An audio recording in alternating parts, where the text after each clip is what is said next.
Attractive women walk on the eggshells of men's fantasy. There's a sadness you often find in when you look into the eyes of a woman that is attractive. A lot of women to men are attractive. Men aren't very picky. This has kind of been solidly proven now that we can track people's behavior on dating apps and how many of men's check boxes a woman checks versus on the other way around. It's very hard for a woman to swipe. I don't know what direction it is, up or down. I've never used that one. But I've seen many studies or many reports of these studies where it shows that men are like, yeah, I'll date you, but women are like, no, I won't. Men aren't as picky. And that means that there is a peculiar kind of imbalance that exists among men and women that is purely biological, you know. Men are kind of wired to have this sort of tractor beam gaze when he perceives a woman that is attractive to him, which is a lot of women. And so women who are attractive, even if it's remotely attractive, they walk through life feeling like a magnet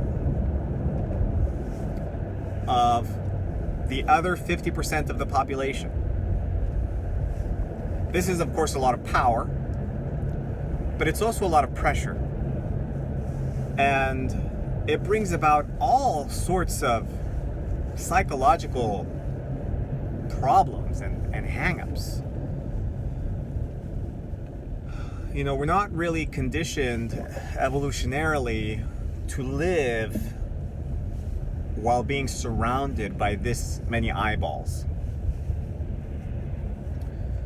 And so, without really, I don't think, knowing it consciously, women who are attractive, this is true especially for women who are very attractive, because their magnetism is even more powerful.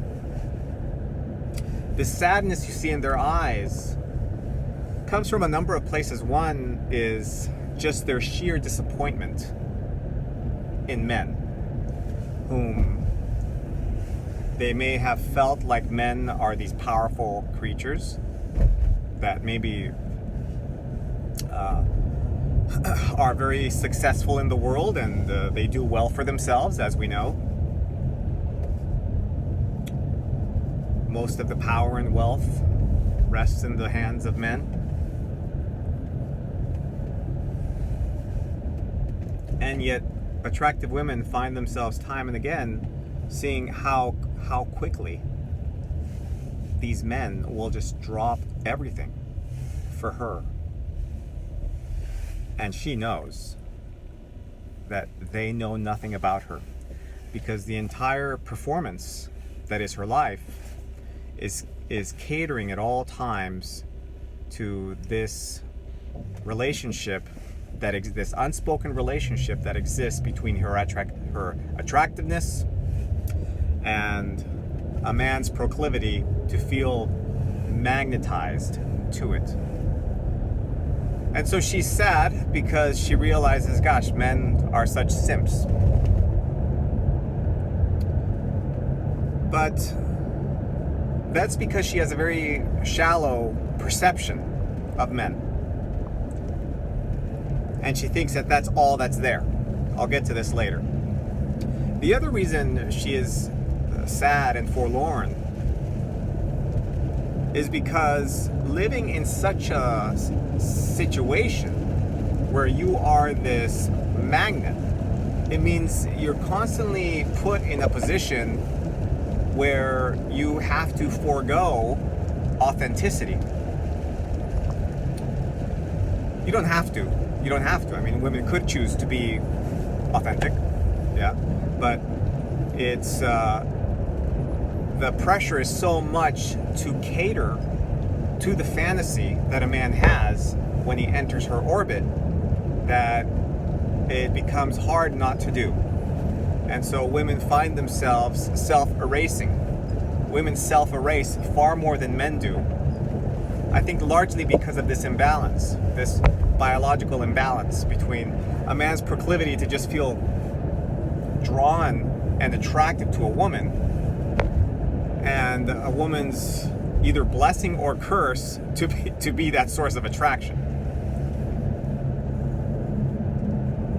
And so it means that in a society with lots of eyeballs, women feel a kind of pressure to go on pretending like they are the person that the man thinks she is.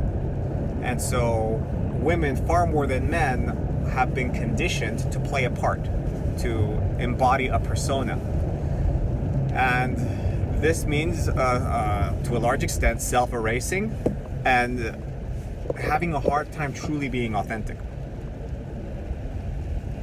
It's far easier for women who are unattractive to be authentic. And so you'll often find the personality, there's a distinct difference in personality that occurs when comparing a woman who is highly attractive and a woman who is highly not attractive. There's no relationship, by the way, between personality and attractiveness, in my opinion, but there is, because women that are attractive feel a kind of pressure.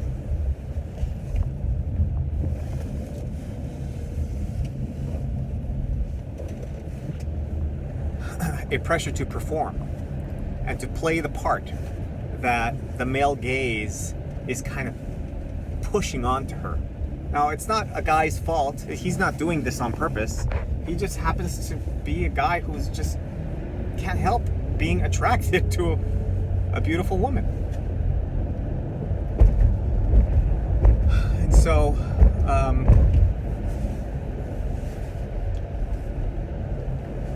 this is part of what's bringing about this profound kind of sadness in attractive women, that they never really get to live their life. I mean, they could, okay, but it feels to them that they can't really truly live their life authentically, because there is this pressure to be this precious thing that the man already assumes her to be. She's essentially trying to live according to his fantasy. And life is this act of walking on eggshells, because at any moment she might do something that breaks the illusion.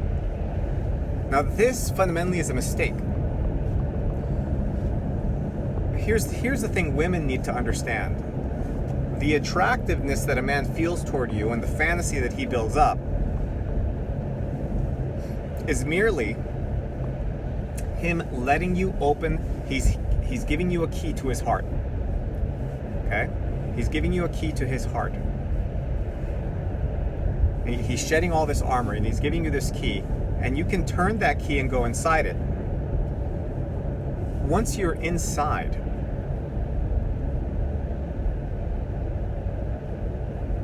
something happens in a man's heart. He now loves you fully. You can open up. You can be your authentic self at that point, and he's still going to love you. It's kind of like a fractal representation of what happens during conception. When the sperm goes into the egg, both of them fundamentally vanish as individuals, and something new is created in the process. The same thing happens with his heart and how he feels about you. It's really important to not persist in the idea that the reason he loves you at that point is because of the attractiveness that you had. This is the mistake a lot of women make, is they think, gosh, it was so easy to get in his heart. Every woman on this block could do the same, because that's all it took for me. He has no idea who I am. I put on a little makeup, made myself look pretty, and now I'm in his heart. That was merely him offering you a key. It was, your beauty was a lubricant to slide you in to his heart. Okay? Once you're in there, it's time to start to shed the makeup, gradually open up to him, and you will see that his love will only grow deeper. But instead, what women do is they hold on to the idea that the reason he loves her is because of that attractiveness that happened at the beginning. The attractiveness was merely the magnet. Once the connection happens, something new is born in a man's heart. And women need to fully go into that. They need to fully embrace a man's love fully. I think the biggest mistake that women make is they don't. And they believe that his love is really as shallow as they think it is, but it's not. And it's tragic. The tragedy you see in the eyes of women who are attractive is due to their persistence in believing something that is not really true. What they experience skin deep with regards to a man's love is what they believe is what's there. They believe that's all that's there. It's not the case. It goes much deeper than that.